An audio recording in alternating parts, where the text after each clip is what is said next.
It's Saturday, November 19th, 2022. I'm Jason Shapiro with crowdedmarketreport.com.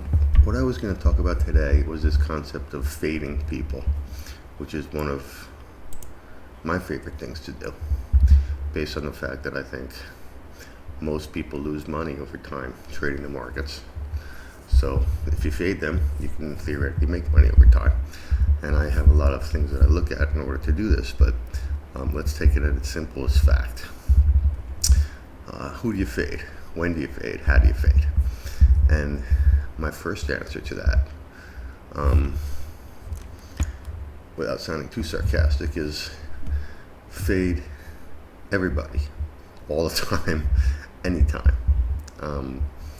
Anybody with an opinion, fade, right? That's a simple answer. And it goes back to, think about how many times anybody who's, the market will make you look like a fool again and again and again, right? And anyone who's spent any time trading knows that. How many times have we said to ourselves, gee, if I had just done the opposite of everything that I did, I'd actually be up money instead of down money. Well, you can't do that because, okay, I think it's a buy, so therefore I'll fade myself and I'll sell. Well, then you actually sold, so fading yourself would be buy. So you can't do that, but you can fade other people, right? They're saying buy, so sell. They're saying sell, so buy. So that's the simple answer, but the way you want to build on that now is the idea of the stronger their opinion is, the more you want to fade them. And it's because when somebody develops a strong opinion, now the market's going to make you look like an even bigger fool. And I go through this a little bit because I write a newsletter. And in my newsletter, I give trading ideas. So it goes in your head like, oh, gee, I gave this opinion, so now it's wrong. So if I cut my loss, then I lost money and I look like a fool. I get around that because I have a process that I trade, and it's a very disciplined process. And it doesn't matter if I say something or I write something. If my stop gets hit, I'm stopped out. I could care less, okay? But you know that it affects you. If you go out and say something publicly, it makes it that much harder to admit that you're wrong, right? And so the stronger somebody's opinion is, the less they're going to be likely to admit they were wrong. And therefore, their loss is just going to grow. So fading that is a good idea. And this gets into sort of my first sort of personality trait of what you like to fade, is somebody who speaks in absolutes and speaks with massive confidence, right? They know the market's going this way and they're so confident about it. Well, anybody who's so confident and so absolute that a market is going to go a certain way has either not spent a lot of time trading or is about to lose a bunch of money, okay? Because we know that the market is a very humbling thing. So to come out there with such confidence is just kidding yourself. So someone that's willing to do that is worth fading, right? And the next sort of level of that is people who never admit that they're wrong. These are people that are worth fading, right? And we see it all the time. People will throw out a bunch of different trading ideas or whatever, or market ideas, and the ones that are right, because inevitably you can throw a dart and be right at some point, right? They'll always talk about the ones they're right about. They will never address the ones they're wrong about, okay? That's a great personality trait to fade. They're right, oh, I told you so. They're wrong, well, we never hear about it again. There was a great instance of this recently. Dan Nathan, who's a guy I personally think is a great fade. He's been wrong so many times. His record is there to see. But once in a while he gets things right, okay? Just like anybody, once in a while gets things right. So there was a trade that he made in Snap, okay? Snap went all the way down to 5. He bought it. Well, then it went from 5 to 10. The market rebounded. All these sort of high beta stocks rebounded a lot. And he caught that. And he talks about it all the time. Oh, well, like this Snap trade that I bought at 6 and it went to 10 or whatever, and how great it was. He doesn't once mention the fact that he was talking about buying Snap since it was at 20, right? So it ended up going from 20 to 5. He never mentions that. But he talks about when it went from 5 to 10. Those type of people are great fades. And by the way, that type of trade is a great fade over time, right? You can buy stuff that's oversold and maybe 70% of the time it'll work.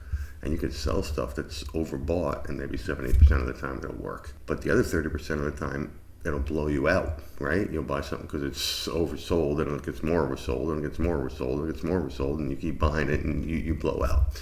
So that type of thinking is a great fade anyway, but that's more of a market dynamic type of thing. I'm just talking about the personality. Only talking about the trades that worked, never talking about the trades that didn't work.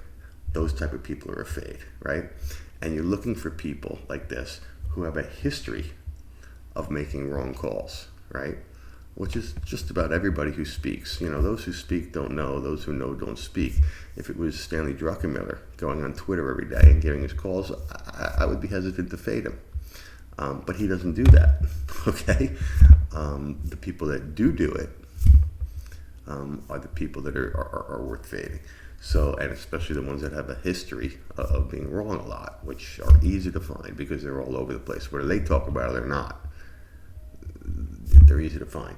Another great personality trait to fade is somebody who surrounds themselves with people who won't argue with them. You know, yes men. And we see this in work, you know, the politics and office politics and all those people surround themselves with yes men. They don't want to be disagreed with. And that's fine if you want to play office politics, but in the markets, that's the worst thing that you can do, right? For me, I might have an opinion on a market, and I don't trade my opinion anyway, I trade a process, but I might have an opinion on a market. I don't want to hear from people that agree with me. I already know that story. I want to hear from people that disagree with me because I want to know where I could be wrong. That's the most important thing there is. You're going to be wrong in the market a lot, right? So people that surround themselves and with people that just agree with them, these are great fades, right? Because they're just getting positive feedback from these people because that's all they'll ever accept, right? Oh yeah, that idea is great. Oh yeah, that idea is great. And they're being patted on the back. Oh, you're so great. And that's worth a fade right there too, right? And of course, these people never show P&L over time, right? They talk about their trades at work. They talk about the ideas that may have worked, but they never show their P&L, right? Because they're losing money. That's who you want to fade, right? Another great sort of tell on the fade thing. I see people that give an idea, here the market's going up or this market's going down, whatever, and then they produce charts to back that up. Okay, here's 40 different charts that show you why, you know. But what they're doing is they're finding charts to support their argument, which is the exact wrong way to do that, right? What you want to do is look at the charts and develop an argument, not develop an argument and then find charts to fit that argument. And it's obvious when people do this because if you look throughout their histories, they're showing different charts over time. Like if you have the same 50 charts that you look at all the time, and here's what they're saying, that's one thing. But if here's what you're saying, and then here's a bunch of charts that I've never even looked at before. Oh, this is the inverse of this over this divided by this compared to this over time. Some chart that you made up because it supports your argument, that's a fade, right? Be consistent in the charts you look at, okay. Be inconsistent, you're making something up. That's worth a fade, right? And that's all comes down to ego as well. I can't be wrong, and here's the charts to prove it. That's worth a fade, right? So these are kind of all the traits and all the ideas of what fading somebody is all about and when to fade them. And now, while individual fades are great, and you can certainly easily come up with a list of people who are wrong quite often and look to be fading them. What's even better is you have a list of people and they all start agreeing. So here's a guy that's wrong 80% of the time. Okay, well, I don't know when that 20% of the time he's going to be right is. Well, here's another guy that's wrong 80% and here's 20 guys that are wrong 80% of the time, and they're all agreeing here. Well, that only increases the odds that the fade is good. So that's really an important concept of that, and that's all about developing consensus, right? Developing consensus of people that are often wrong, there's something that's worth looking into a fade on, right? So anyway, these are all the ideas of what fading is about, what trying to find people fading is about, what trying to find a group of people to fade is all about, and the personality traits that make them a fade. And it's great that these personality traits, like surrounding yourself with yes men, are great fades. It's why, personally, one of the reasons why I love the markets, because in an office environment with politics involved, you can't argue with these people, right? They hold the power. You go against them, they'll fire you or they'll whatever, right? They won't promote you or whatever it is you're looking for, right? Whereas in the market will make them pay. These bad personality traits, these stubborn personality traits, and these non-logical personality traits, the market will make them pay. So fading them ends up being a great thing, right? Especially for an angry sicko like me. Instead of me arguing with a person, I can just fade them and I can make money, and then I can laugh all the way to the bank, right? So that's kind of the idea. Happy to hear any comments or questions. If you like what you're hearing here, please join us on our YouTube channel. And if you like it even more, then please join us on crowdedmarketreport.com. All right, thank you, and have a good week.